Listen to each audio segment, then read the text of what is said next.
worked the late-night shift at a gas station for a while now. There's something oddly peaceful about it. No crowds, no rush, just me and my thoughts. The occasional trucker stops by for a coffee, maybe grabs a snack, and then they're on their way. I never minded the solitude. It gave me time to think about my life, but something felt off this one particular night. I couldn't explain it at first, just a sense of unease creeping in, like I was being watched. The parking lot was empty, and it was about 1 a.m. when a car pulled into the lot. It was a dark sedan, a little older than the usual vehicles that came through, but well taken care of. The tinted windows made it hard to see who was inside, but I didn't think much of it. A man got out of the car. He was tall and dressed in a hoodie that covered most of his face.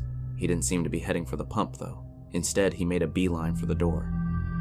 His eyes were scanning the station like he was looking for someone, or something. I watched him from behind the counter. I was starting to feel really uneasy. There was something about the way he moved that made me nervous.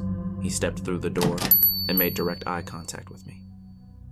I forced a smile, the kind of professional grin I always put on when someone walked in. I greeted him and asked him if I could help him. He didn't answer right away. Instead, he just stared at me. The silence stretched on longer than it should have. It was the most awkward pause ever.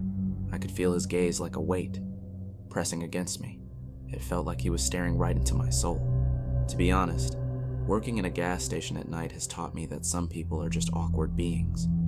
If you've ever worked the night shift at a gas station, you'd know that some of the clients are just weird, so you kind of get used to it. I thought maybe he's just another awkward customer.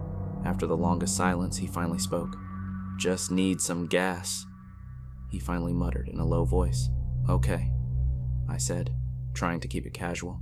I told him pump 3 is open, but instead of turning to leave, he took a step closer and said, "I've seen you here before." Internally, I was completely freaking out at this point.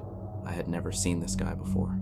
I tried to play it cool and told him that I usually work most of the night shifts, and that he might have seen me before. He just nodded with an unsettling smile. There was something in his expression that made my skin crawl. "I know," he said. I felt my stomach drop. I thought to myself, how does he know I work most of the night shifts when I have never seen him before? Again, I tried to play it cool, but my pulse was racing now. I managed up the courage to ask what I was thinking. I asked him how he knew I worked most of the night shifts, since I couldn't remember seeing him before. He leaned over the counter in a weird manner, and told me that he had seen me many times before, and that he found me attractive. Following that sentence, he whispered that a girl as beautiful as me shouldn't be working in a place like this at this hour of the night.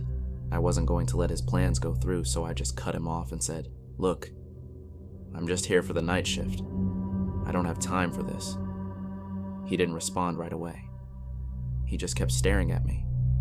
His smile just grew slightly, like he knew he was going to get his way no matter what. I wanted to reach for the phone behind the counter, to call for help, but the thought of doing so made my stomach twist with dread. I didn't want to escalate the situation out of fear of what he might do afterwards.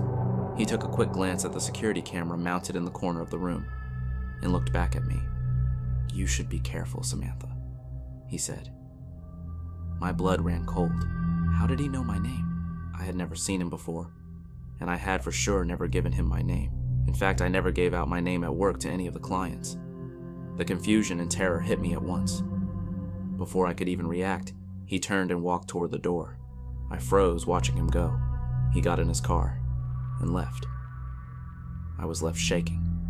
I couldn't move for a long time.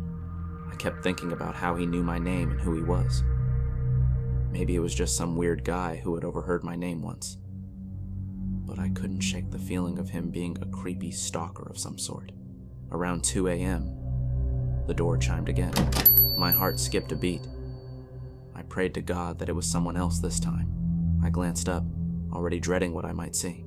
Sure enough, there he was, the same man standing in the doorway, but this time, he wasn't alone. A second man emerged from behind him. This guy was taller and broader. His face was hidden by a scarf that covered most of it. He looked like he didn't care about being noticed. Instantly, every single bad scenario ran through my head. I completely froze. I could feel the panic rising. I tried to speak, but I could barely get my words out. "Hi, can I help you?" I asked in a shaky voice. The first man didn't answer. Instead, he just motioned for the second man to step forward. He moved slowly towards me and reached into his pocket. I thought he was going to pull out a weapon of some sort. I was ready to plead for my life. Before he could pull out whatever he had in his pocket, we saw headlights approaching the gas station. Both of the guys looked at each other and just left without saying a word. The other car pulled into the gas station, and it was a middle-aged couple. They both came in, and I told them everything that happened. They called the cops for me and stayed with me until the cops arrived. I gave them all the descriptions along with the camera footage. I ended my shift early that day and went home to rest. Last I heard, those guys are still out there somewhere and haven't been found yet. If you're a lady working the night shift in an unsafe environment, make sure to carry some sort of a weapon at all times. I still work the night shift, but I now carry pepper spray just in case they ever decide to come back.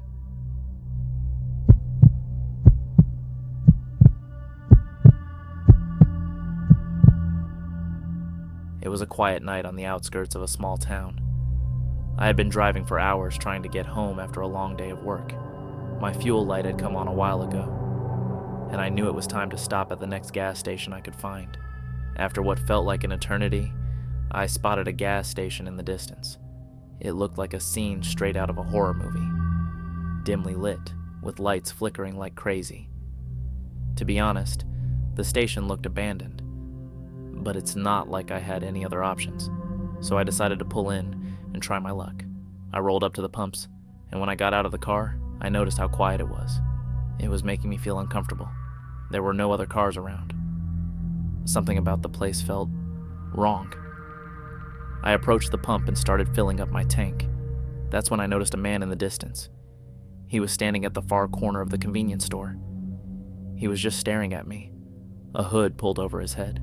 I couldn't make out his facial features because of how dark it was.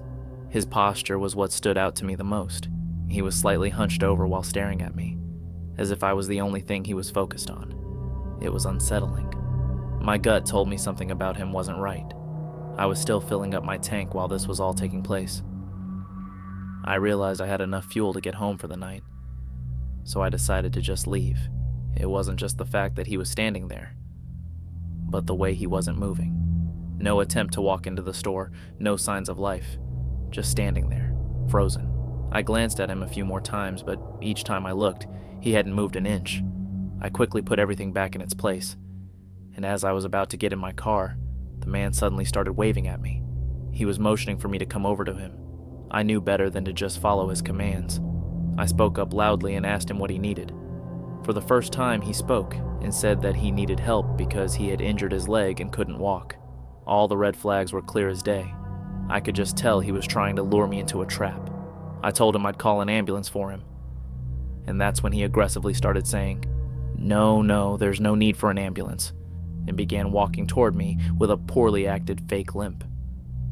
My heart started racing as he got closer. I got in my car and locked the doors. He came right up to my window and tried to open my door but realized it was locked. That's when I saw his whole demeanor change. He looked back at the place where he had been standing and called something out in a foreign language. I saw 3 guys who were hiding behind a bush jump out and run toward my car with heavy objects in their hands. All while this guy at my window was staring at me and smiling, as if we were long-lost friends or something. My fight or flight kicked in. I started the engine and slammed my foot on the gas pedal as hard as I could, speeding off into the night. I looked back in my rearview mirror, and it looked like they were arguing with each other, as if blaming each other for their failed plan. As I was driving back home, I called the cops and told them everything that happened. They sent out some officers to check out the place and would update me if they found anything. The next day, I got a call from the station, and they told me that the place was abandoned, and it was most likely a trap to rob people. I decided to go back to the same place during the day to take a look, and to my horror, the pumps were rusted, and the building was boarded up. It didn't look anything like the place I'd stopped at the night before. It was all just a setup from those guys. To this day, I still get scared thinking about what might have happened if I hadn't gotten in my car and locked the doors in time.